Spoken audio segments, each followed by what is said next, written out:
keenya Yesus Kiristoosin nagaa isin gaafachaa erga ayyaana Faasikaatiif ta'u isinii fudhannee dhiyaanneerra sagalee Waaqayyoo keessaati yeroo lamaan sadan tokko olitti aansinee ayyaana kanaatiif qophaa'uudhaaf maal nu barbaachisa isa jedhu irratti sagalee Waaqayyoo isinii wajjin hirmaachuudhaaf qophoofneerra. Gooftaan isin haa eebbisu nu wajjin turuu filachuu keessanii. Waa'ee ayyaana Faasikaa kana ilaalchisee sagaleen Waaqayyoo waan dubbatu baay'ee qaba. Waa'ee Gooftaa Yesus Kiristoos fayyina biyya lafaatiif jedhee du'aa ka'uusaa macaafni keenya bal'inaan waan dubbatu qaba waa'ee kana.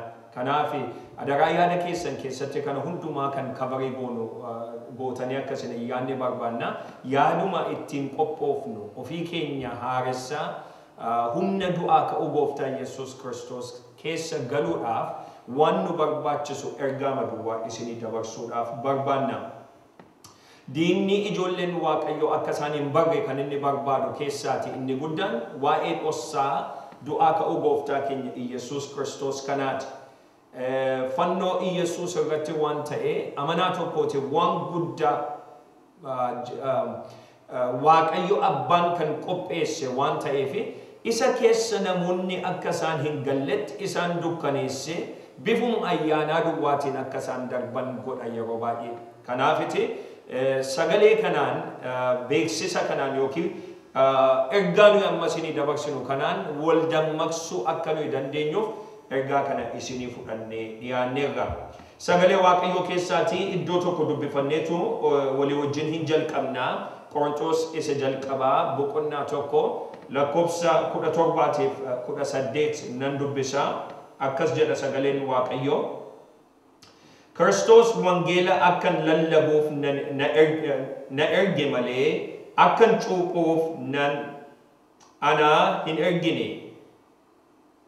Fannifamuun Kiristoos ulfina isaa akka argatutti lallabe malee fannoon isaa salphisuudhaaf ogummaa namaatiin hin lallabne.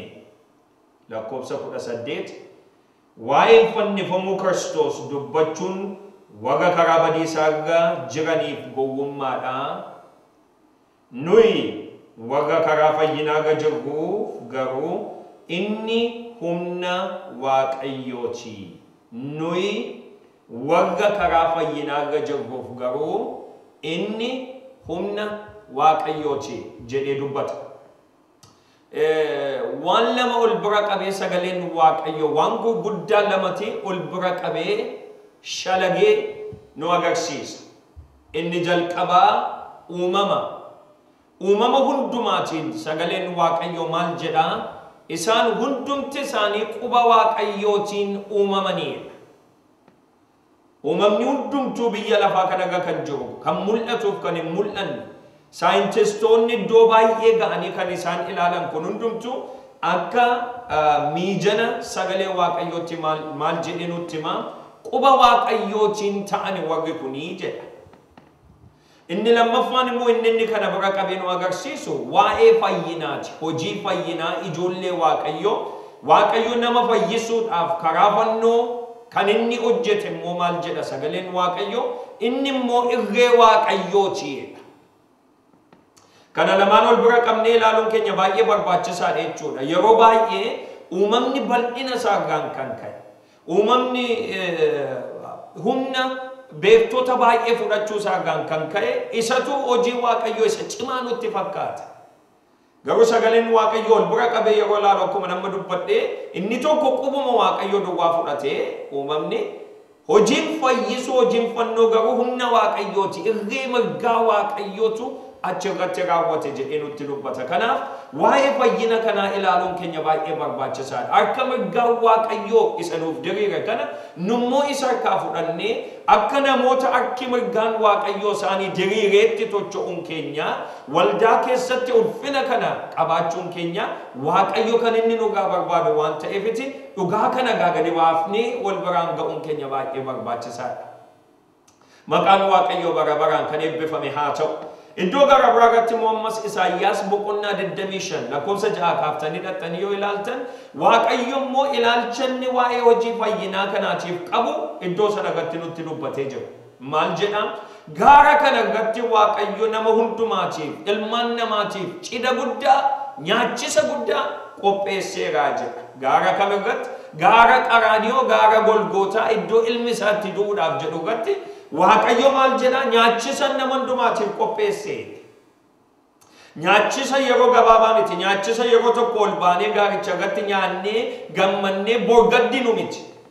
Waa'ee hundee nyaachisichaa immoo yeroo dubbatu maal jedhee nama hundumaarra isa buufatee ture haguugeessa ture isa dukkaneessee ture maaqiin irraa baqassa iddoo sana irratti jedhe gooftaan. Galanni Waaqayyootiif haa ta'u. Kanaatiif gaarri Qaraaniyoo iddoon fannoo gooftaa Yesuus Kiristoos Waaqayyo abbaatiif iddoon itti gadda namarraa baqassuurraan kan ka'e nyaachisa bara baraatti ittiin ollu galchee akka inni ta'e Waaqayyo ofuma isaatiiyyuu kana dubbateera jedha Isaayyaas. Egaa lola baay'een kan jiru amma lolli afuuraa kan jireenya keenya irratti geggeeffamaa jiru akkuma sila dubbadhe dhugaan kun akka inni kan keenya hin taane. Dhugicha qabachuurraan kan ka'e nuyi hiikamnee yaada Waaqayyoo keessa kan galle kan dhossam baay'eetu jira. Dubbisuma nama dubbisa keessaati Phaawulos maal jedha? Lallabni koo lallaba humna Kiristoos, humna fannoo Kiristoos humna dhabsiisu hin turre. Maal jechuudha? Lallabni fannoo Kiristoos humna dhabsiisu jira jechuudha. Kanaaf Phaawulos maal jedhe kan koo garuu kan akkasii miti jedhe maa jechuudha yeroo hundumaa of amanannaadhaan qarummaa namaatiin an dubbadha otoo hin ta'in wantan dubbadhu waan Waaqayyo fannoo irratti namaa godhen namatti maaye. Yoos fannootu humna godhata malee fannoon humna isaa dhabee ogummaan namaa iddoo hin bu'e. Amma gaadiinni biyya lafaa irratti wanta inni hojjechaa jiru keessaatiin inni guddaan bifoota kana fakkaataniin humni fannoo gooftaa keenya Yesuus Kiristoos akka gad hin baane humna guutuudhaan gara amantootaa akka hin dhufne dhoksuudha jechuudha. Bifa lallabaatiin itti gala. Galaatiyaa boqonnaa 3 keessa mudhattanii yoo ilaaltan Phaawulos ammoo bifa garaagaraa dubbata. Eenyutu qoricha isinitti godhe? Eenyutu aaziimii isinitti godhe?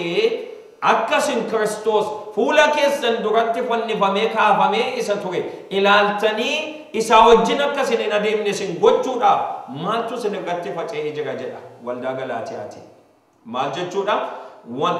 Lallabni fannifamuu gooftaa Yesuus Kiristoos. Lallabni du'aa ka'uu isaatii qulqulloonnis humna sana keessa galuun isaanii akka lallabamne waldaa keessatti aaziimii yookiin qoricha diinni facaasutu jira jechuudha. Namni du'ee humna Waaqayyo akka inni uffanne akka inni godhamuuf kan carraaqotu jira jechuudha. Amma gara ergaa keenyaatti galuu keenyaatiif gaaffii guddaa gaafachuun keenya barbaachisaadha jechuudha. Eega lolan manaatu irratti ka'aa jira ta'e hojiin fannoo ayyaanni Faasikaayyuu maalinni? Isa jedhu kana gaafachuun keenya baay'ee barbaachisaadha.